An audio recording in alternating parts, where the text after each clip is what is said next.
Well, hello there. I got something really special today. Every time you order any new flying gear, you're guaranteed some really doo-doo weather for about 2 weeks. That is my average. That is what happens almost every time that I buy something new to fly, whether it be a wing, a harness, a motor, a new helmet, a new pair of sunglasses, whatever. It's gonna take about 2 weeks before you get a proper flyable day. I think that day's today. We have not been blessed with good weather this late January 2019, but I got something in the mail the other day. Oddly enough, it was the day that I left to go on a cruise, like the night before we left to go. I got a new glider in the mail. This is an Ozone Zeno. If you don't know what that is, it is a category END free flight glider. Now, I didn't just step into this thing on a whim. I thought about it long and hard for a good long time. And it's not something that I'm just gonna toss up into the air any old time. It's kind of like, you know, it falls into the progression. You know, this is a maximum performance glider. It's one of the top performance gliders available in the market. Now, when I talk about performance, I'm speaking from a free flight perspective, not so much like motor, acro. I mean, you can get different types of performance, but as far as harnessing the lift out of the air and getting the best glide performance, low drag, high efficiency, it just floats and floats and floats. Speed bar is very effective, and people talk about it being really solid. I've not flown it. I've not even looked at it yet. It is still taped up in the plastic. I thought I would do the opening on camera. I've been sitting on this thing for about 2 weeks. I don't really have anybody out to tow me. The winds aren't right for it. But if it lays down good, which it's supposed to this evening, I think I may just do a flight with the motor. I ordered the wing so that it was a little bit larger than what, with free flight, I can carry ballast, but I wanted it big enough that I could be almost in the weight range with a motor and maybe fly it around with the motor just to get a feel of the wing. I could put a lot of hours on it with a motor and just kind of get comfortable with the way it turns, the way it handles, and really get a good feel for it. And then when I step into a free flight harness, I could either ballast up to get the same weight, or I could fly it lighter if the conditions are less and I don't have to deal with as much aggressive air. And this is not something that I'm gonna take into aggressive air to start with. I'm gonna keep my ENC Delta 3 and I'm gonna fly that for those punchy days when you can just get away with anything. And you know, anything you got, basically, you can thermal. That's not the day I'm gonna take this thing out. This is for the lighter, smoother days at first. Now I've got this plan. Again, I put a lot of thought into this glider, and it's one of the reasons that I haven't even opened it yet. I really want to take it out on the good days. If this evening is a good day, we'll take it up with the motor and see how she does. Give her a test run, so to speak. But my real goal is to really get a feel for it with free flight. I've also got a new harness. We'll get to that in a minute. You really don't want to change harnesses and wings at the same time, because both of them can offer huge differences in the way your gear performs and the way it feels to you, and some of the feedback mechanisms that happen when you're flying, especially in active air. So what I want to do is take this glider, and I've already bought my plane ticket. I'm gonna go out to San Diego and I'm gonna get in the baby pool, basically. Torrey Pines Glider Port. They have several good days every year of flying and buttery, smooth, laminar Pacific coast condition. Wind comes off the ocean, goes up that cliff. There are a lot of people there, and they have lots of rules and stipulations and patterns and things. Nothing that's too advanced for me to do. I've got the proper ratings and currency to fly there, but I want to take this glider there and put some real hours on it out there in those good, smooth, safer conditions, just to get a good feel for it for free flight. And then I want to take it and SIV the dog out of it and make sure that I'm comfortable with stalling it and back flying it and recovery. Because what happens when you step into a bigger glider, when I say bigger,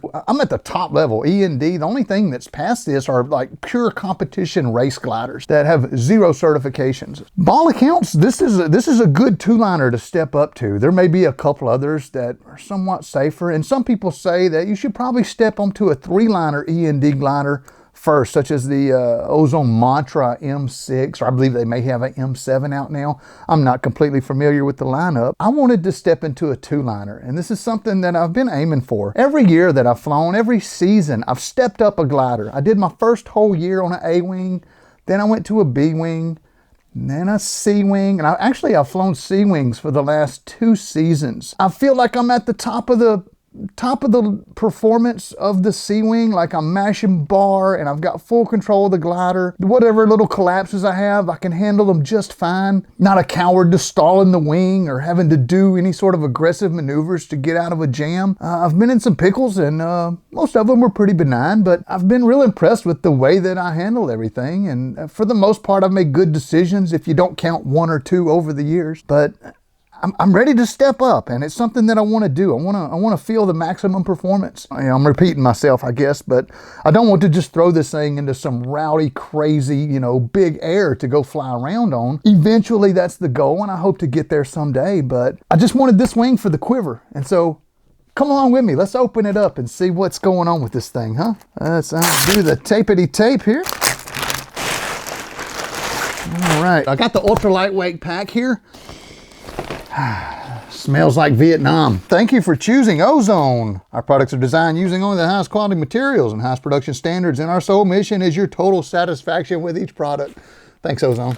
This wing was not sponsored. No one bought this wing for me. This came out of my own pocket. As you go up the chain of performance gliders, you pay more and more and more for them. This glider has a lot of extra sewing and design that goes into it than say your standard beginner wing with however many sails it is. I forget how many in this thing. I don't have the specs in front of me. I want to say it's somewhere in the high 60s or maybe even high 70s as far as the number of sails across the span of the wing. And it's also a very high aspect ratio wing. And what a two-liner means is you've got your A's and you've got your B's.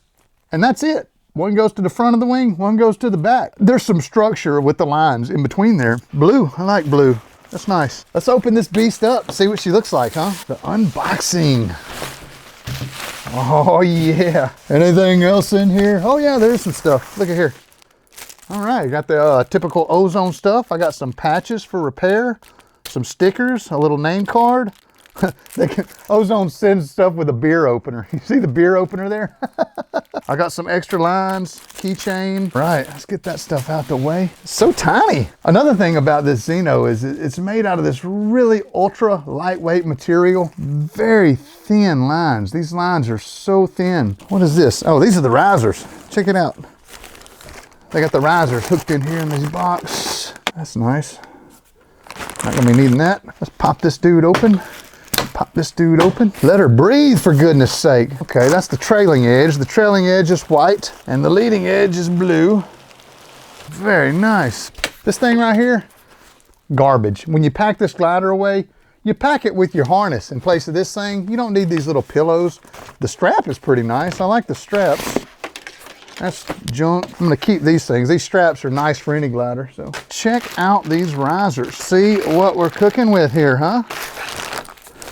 They use this little material that they make the glider out of, this ripstop nylon. If you've ever taken a little piece of this and actually tried to rip it, oh, it's hard to do. I'm the Incredible Hulk. Let's check out this riser set here, huh? Wow, it's got little wood handles. They've even got the risers tied together down at the bottom. That's sweet. How nice of you, Ozone. Maybe the whole thing's not tied together in knots here. The risers.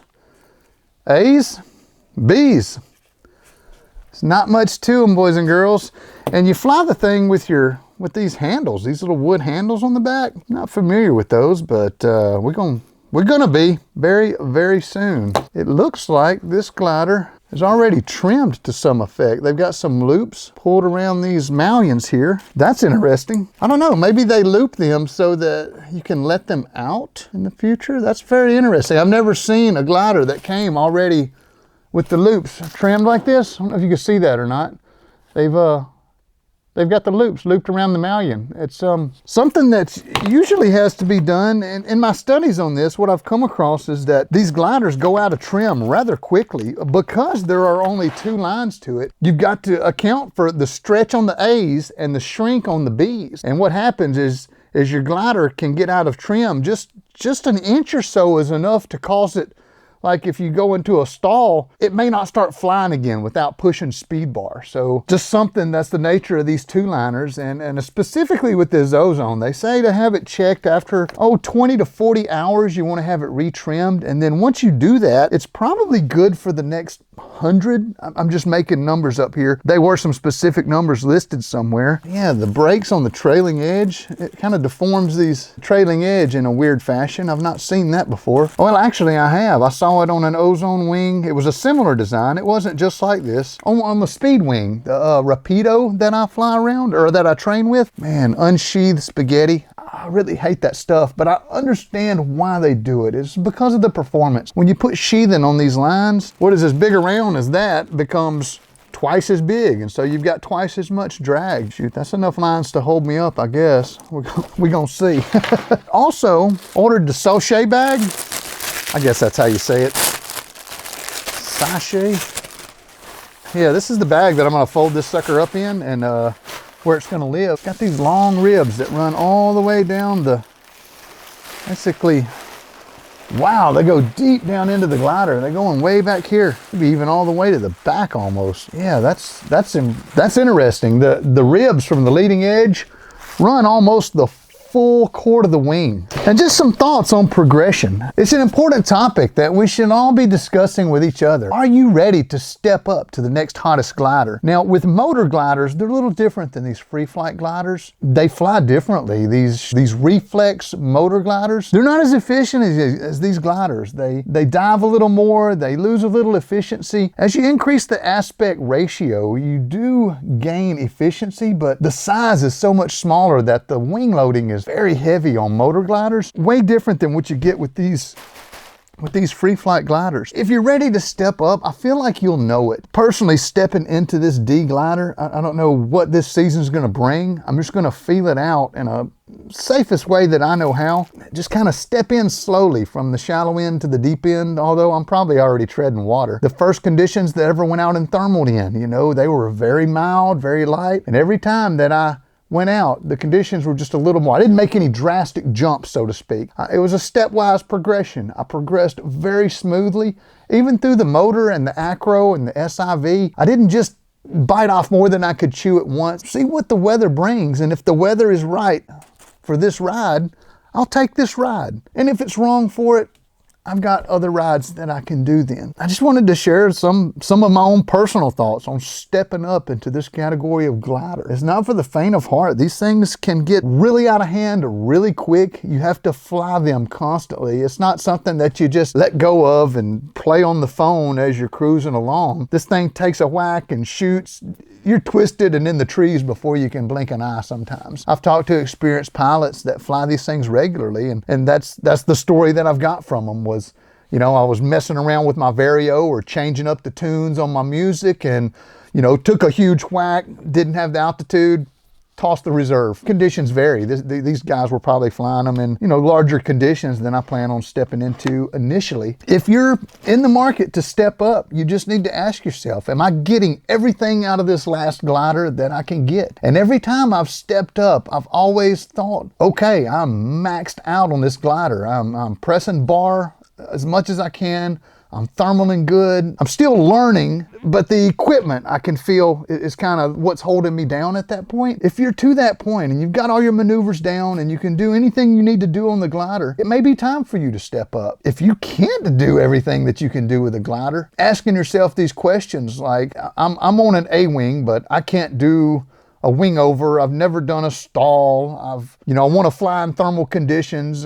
Should I step up to a B or a C glider? And the answer is probably no. You really want to wring out that A or B glider that you started on for all that it's worth. And you'll know when you hit the end of it, when you've got no more questions about what it will do or what you can do with it, then you may be ready to step up. And I'm not sure that I'm completely ready to step into something like this in big conditions. Now, again, that's the caveat here. I don't want to fly this thing in nasty air. And I may run into trouble in mild air. I may jump into air that I miscalculated. So I really want to just play with this thing in some good, smooth, buttery conditions and really get a feel for how she handles before I take it out into the wild blue yonder, so to speak. I'll have more insights as to the things that I learn as I fly this thing. I just want you to come along with me, and I'll take you on this journey, and I'm going to vlog it, and we're going to fly this thing together and see just what's what with flying a two-liner paraglider, specifically the Ozone Zeno. Oddly enough, a funny story. I was listening to the Cloud-Based Mayhem. If you're not listening to that podcast, you're missing out on a lot, especially if you're a free flight pilot. It's also very helpful if you're a motor pilot and want to get into like the bigger air and stuff. It's just a wealth of knowledge, not just flying knowledge, but like, man, there was an episode with like first aid, you know, what to do if somebody gets,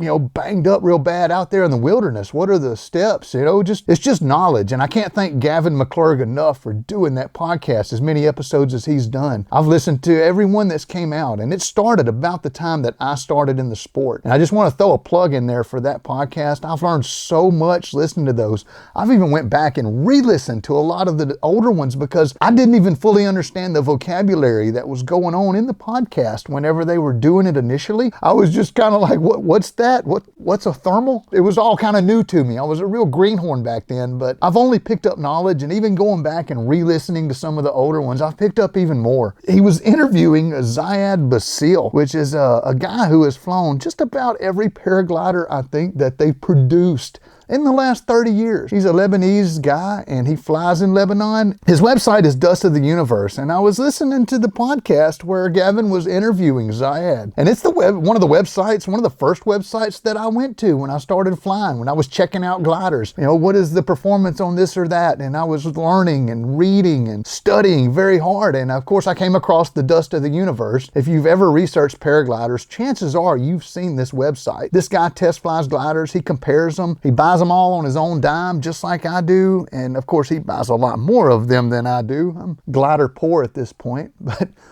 Ziad, I think he said that this wing was probably his favorite wing, like, of all of them. And of course he mentioned the caveats that it's a two-liner and it requires some special skill to fly. To hear him say that, like, if he was going to grab one, that the Zeno was just head and shoulders above most of the other gliders in this world. And the Zeno is, of course, my best glider. It's the best glider to fly. It's a very soft in reaction, very competitive. It has everything. I mean, this is the most efficient glider in ABC, of course, and the D gliders, the D category. Yeah. I mean. Yeah.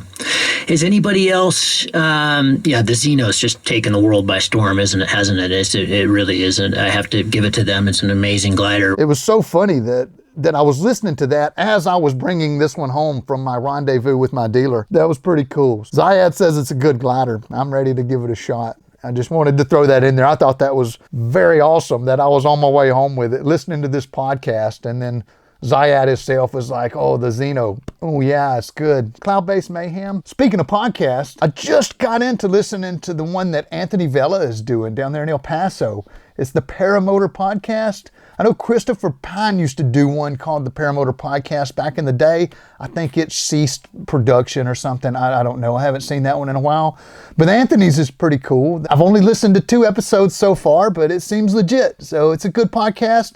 Everything that guy does is super high quality production value. And again, just throwing a plug in there for that. I've liked what I've heard so far. They've had some weathermen on there and some wingmen, and I think it's only going to go up from there. So there's my take on that. All right, guys, I'm going to quit talking. We're going to start fondling this thing, okay? You're going to come along and fondle it with me, all right? So let's get to it, huh?